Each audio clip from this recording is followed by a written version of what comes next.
लोकी का mid season trailer आ गया है जो एक्चुअली फिनाले के एक एपिसोड पहले आया है। इसमें काफी सारे स्पॉयलर्स मिल रहे हैं। लास्ट एपिसोड में हमने देखा था कि विक्टर टाइमली की स्पेगेटी हो गई है, just like Ant Man in the Quantumania. TVA खत्म होने वाला है, लेकिन वी न्यू कि something will happen. So if you want to get the spoilers, watch this video till the end. This is Saif, welcome to Nerd fiction.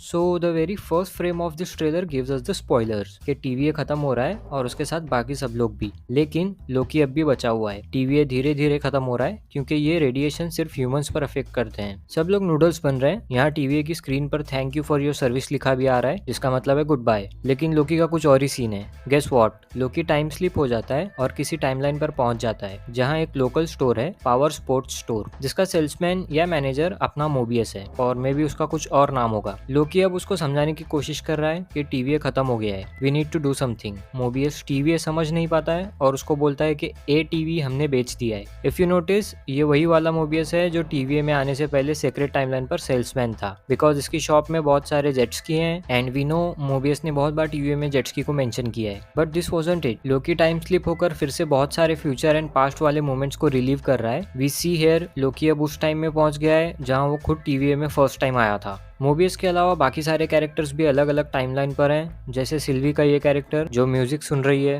Hunter B15 का ये character जो कहीं पर ट्रेडिशनल लुक में दिखाई देती है, केसी जो शायद कहीं पर अंडरग्राउंड वर्कर है। इसमें विक्टर एंड ओरोबोरोस को नहीं बताया गया है, लेकिन I am sure Loki time slip होकर उनके टाइमलाइंस पर भी पहुंच जाएगा, क्योंकि एक सीन में ओबी, हंटर B15 और मोबियस एक साथ दिखाई दिए हैं। टाइम स्लिप तो रैंडम था। लोकी एग्जैक्टली वही टाइमलाइंस पर कैसे जा रहा है जहां पर ये लोग मौजूद हैं? इसका रीजन हो सकता है सारे वेरिएंट्स का temporal aura.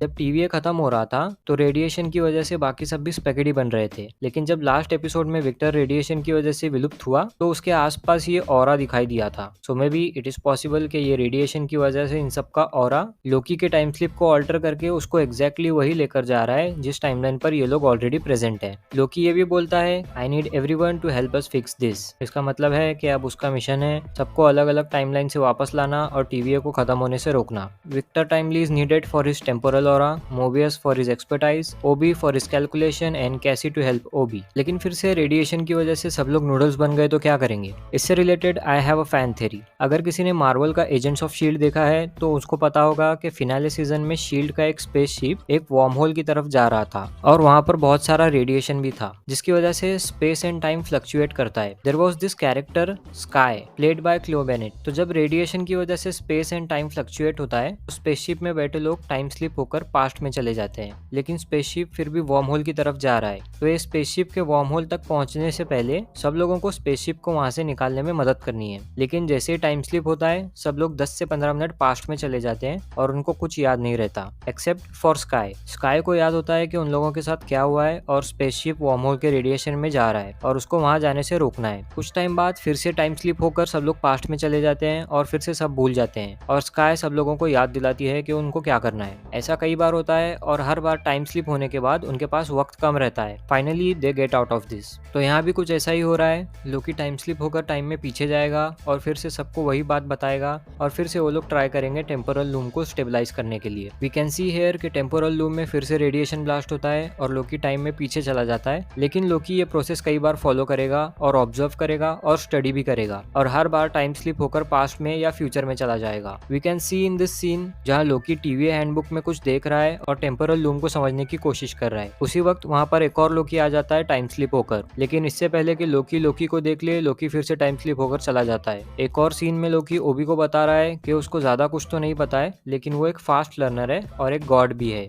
Let's assume I don't know much, but I'm a fast learner and I'm a god. शायद ये सीन में भी ओबी लोकी को ये समझा रहा है कि नेक्स्ट टाइम जब टाइम स्लिप होगा तो यहाँ आने से पहले टीवीए हैंडबुक में कुछ इन्फॉर्मेशन देख लेना, जो कि काम आएगी टेम्पोरल लूम को स्टेबलाइज करने में, क्योंकि सिर्फ लोकी ही है जिसको टाइम स्लिपिंग के बाद सारी चीजें याद रहेंगी और बाकी सब तो वेरिएंट्स हैं। इस वाले सीन में रेडिएशन इतनी स्ट्रॉन्ग है कि ब्लास्ट डोर्स ओपन होते ही विक्टर टाइमली के चीथड़े हो जाते हैं। लेकिन एक और सीन है जहाँ पर वो सक्सेसफुली लॉन्चर तक पहुंच गया है और बटन प्रेस करने की कोशिश कर रहा है। लोकी उसको माइक से समझाने की कोशिश कर रहा है कि it can can be little sticky. इसका मतलब ये पहला अटेम्प्ट नहीं है, या फिर लोकी ने खुद ट्राई किया है कि वो लॉन्चर तक जाकर मल्टीप्लायर को इंस्टॉल कर सके। In one scene Loki temporal loom तक चलकर जा रहा है और उस पर रेडिएशन का कोई असर नहीं हो रहा है। या तो ये फर्स्ट अटेम्प्ट है या फिर लास्ट। इसके अलावा टाइमलाइन आपस में टकरा रहे हैं, बहुत सारे पैराडॉक्स भी हो रहे हैं और रेवेना रेंसलेयर पहुंच गई है वॉइड में शायद। तो सीजन के एंड तक पता नहीं ये सब ठीक होगा या नहीं, टीवीए बचेगा या नहीं, और अगर बचेगा तो टाइमलाइन के इनकर्जन्स और मल्टीवर्सल वॉर को कैसे रोकेंगे ये लोग, क्योंकि कैंग डायनेस्टी तो होनी है और होनी को कोई नहीं टाल सकता है। अगर आपके कोई फैन थ्योरीज हैं तो drop them in the comment section. If you like this video, vote this up, share this with the Loki fans and subscribe to Nerd Fiction. This is Saif signing of.